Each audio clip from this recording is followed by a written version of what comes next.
Booties for Black girl nerds.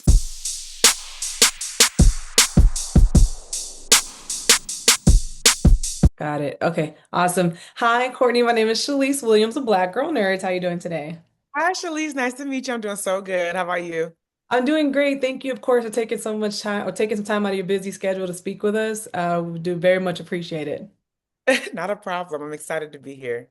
So, speaking of excited, I do want to start with some exciting news, which is a very rare feat. But currently, Ballard has 100% on Rotten Tomatoes. I want to know. Yeah, so some of the reviews have already rolled in, and it is sitting at 100% on the dot. Oh my, sorry, continue. No, I just want to know, like, hearing that, like, what are your feels? What are your thoughts? Do you care about the tomato rated meter? Is that something that you look at or you don't care, but or is it something that you really like shoot for?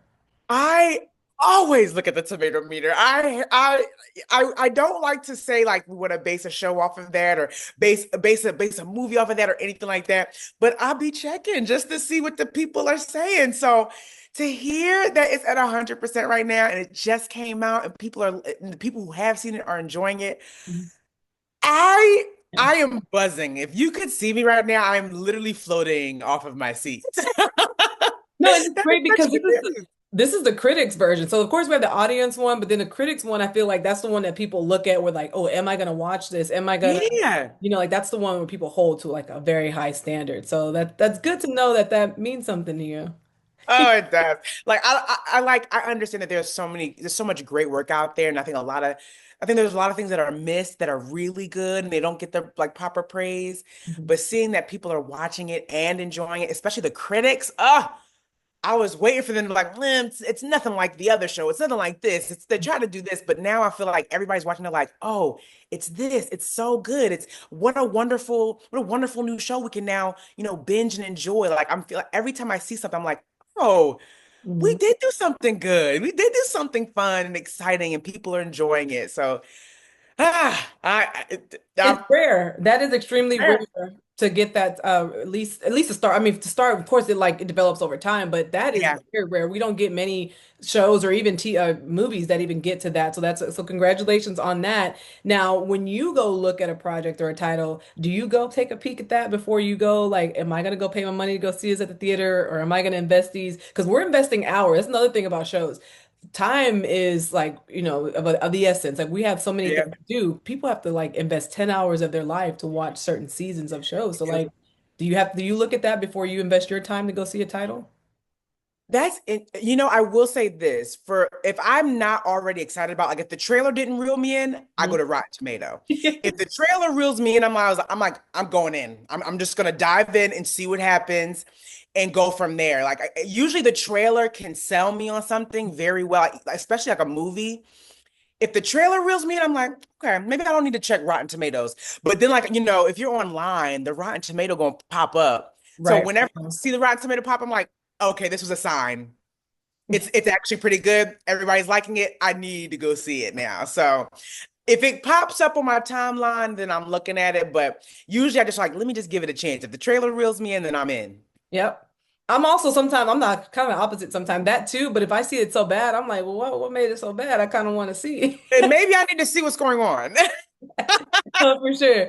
So about the series. So Samira has a great dynamic with Ballard, and your character leaves the force due to like unforeseen circumstances and unjust circumstances. So I want to ask you as an actor, what is something on set that happens or within a script that would cause you to either leave a project or just simply decline the role? Like, do you have certain like non-negotiables? That's a good question. I've been actually really thinking about that more as I'm like kind of getting more deeper into my career. I think some non-negotiables for me right now. I don't know that I have a bunch. I mean, this is wild to say, but like my non-negotiable, I don't want to be butterball naked in front of a screen. I don't know that I am at all prepared or ready to show America and the world me butterball naked. I think that's my one big non-negotiable. Butterball. But like that to me, like no shade to the people who do it. Mhm. Whenever I see people do, I'm always like, "Ugh, they always look so good. They always look so confident. They always look all these things. Me on the screen like that, I don't know. I don't know that I will get there or be ready for that anytime soon. That's probably like the one that's at the top of my head, nudity. That's fair. Like it's just like I don't know if I'm ready for that.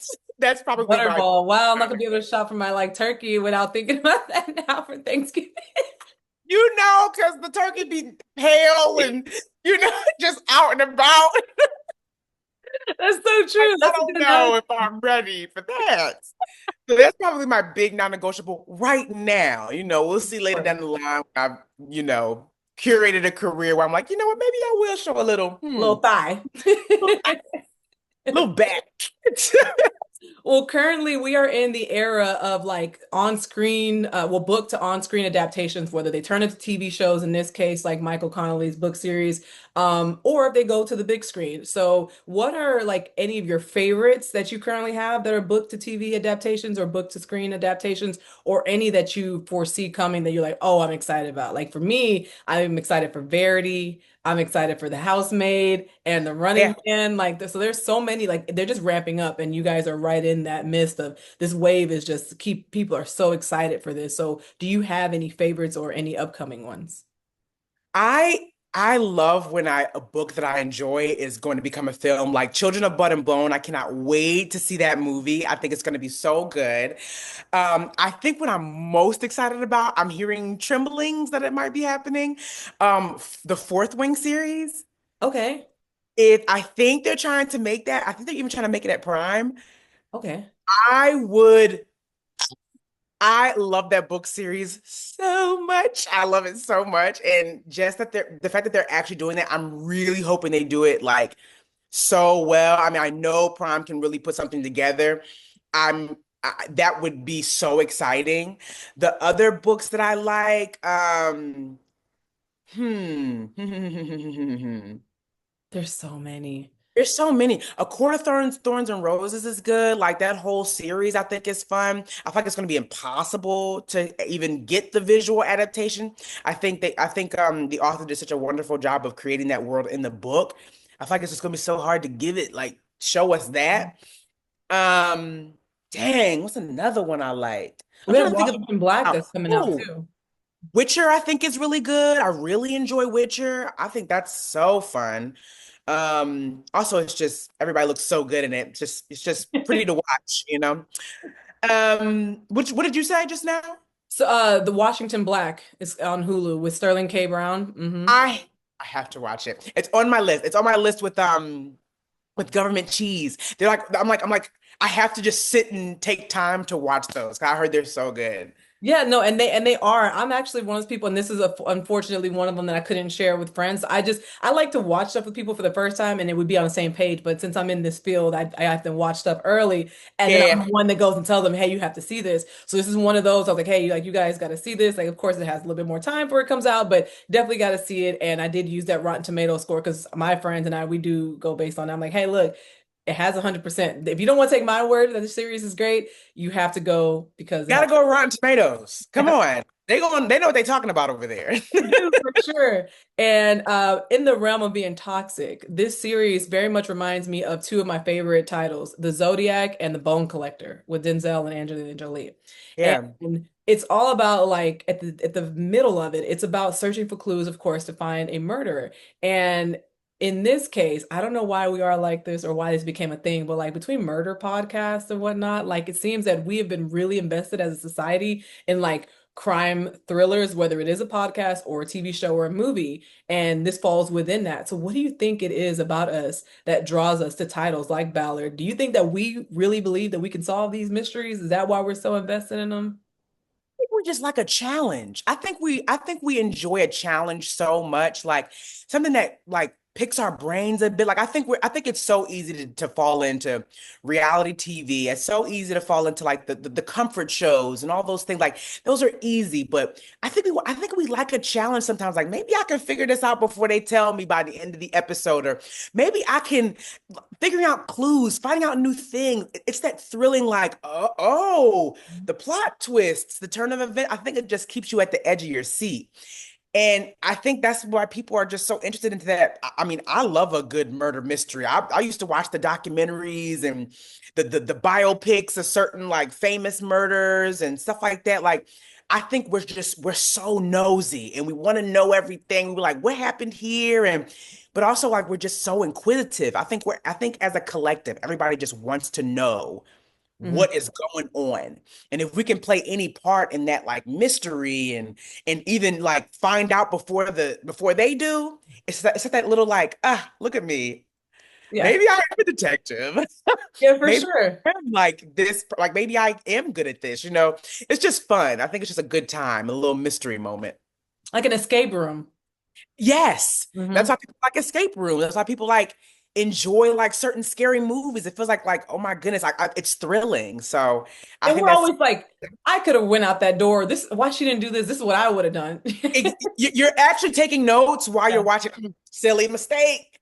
Mistake Yep. number one. I would have went That's in how. that bedroom. She didn't go in that bedroom That is yet. how I felt with this series. I felt like there was an instance where there was the coffin thing, like that really like got to me.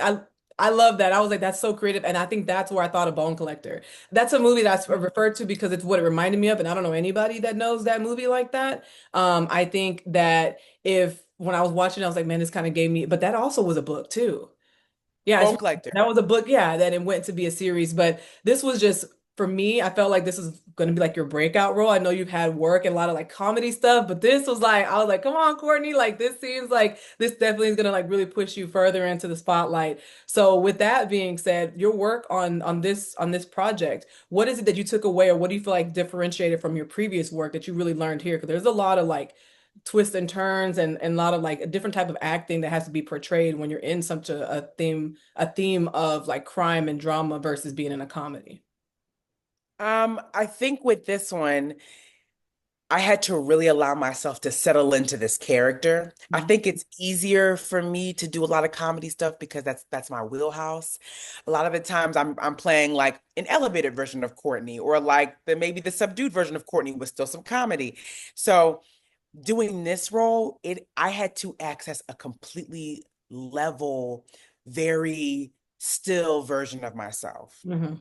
Not like rely on my comedy or like have, not lean on that so much and lean on who I am and what that serious person would look like or how I would handle these very serious and intense topics that we are discussing in the show. So the the training or the research behind me doing this project was way more intense than I've ever had to do. It was such a beautiful challenge for myself because I was like, okay, I want to do this so right. I want to pay homage to the police department. I want to pay homage to those officers who are here to work and take care of the community. I wanted to highlight those individuals while also broaching a topic that is so familiar to a lot of people that was going to be really hard to kind of dive into. And I just wanted to make sure I did it. I was so adamant about giving that character so much justice. So it was a lot more work on my end to just make sure I did the character well, which I really enjoyed because it was a harder character, but such a beautiful one at the same time. Yeah, no, for sure. And I do love that the it's like women led. I think that was one of my favorite things. We often see a lot of projects that it's a lot of men in because they're like tougher, but I do think that this was something that was very like, okay, as a woman, you could be a detective, you could do this, like you could lead and have a team full of even men, like a team full of men and have a woman as a lead in a lead character or a lead role like that, and then have other supporting characters of women. I just loved it all. It was just so great. I think this, again, like I said before, this is your breakout, and I'm grateful to talk to you about it. It's going on record that I talked to you about it. We manifest this, and so this is fantastic. Thank you so much for taking time to speak with me, and I can't wait for you to see how everyone else receives it and just to see that rating stay at that 100% for that Rotten Tomatoes. Thank you so much. This was such a wonderful interview. I had so much fun. And thank you for talking to me and telling me this news. This is the Rotten Tomatoes news is just the cherry on top of this day. Yeah, everyone waits for that. I think that's like the bigger thing. It's like almost like, did I make it? Like when you're in high school and you look and see, did I make the cheers? Right, right. Let me see where I landed. For sure. So congratulations to you and the team, and I can't wait to see what you do next. Thank you so much. Thank you. Oh, gosh, I'm kidding. Of course. Nice meeting you. Of course.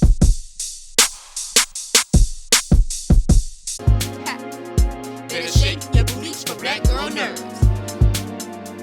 Better shake your booties for black girl nerves.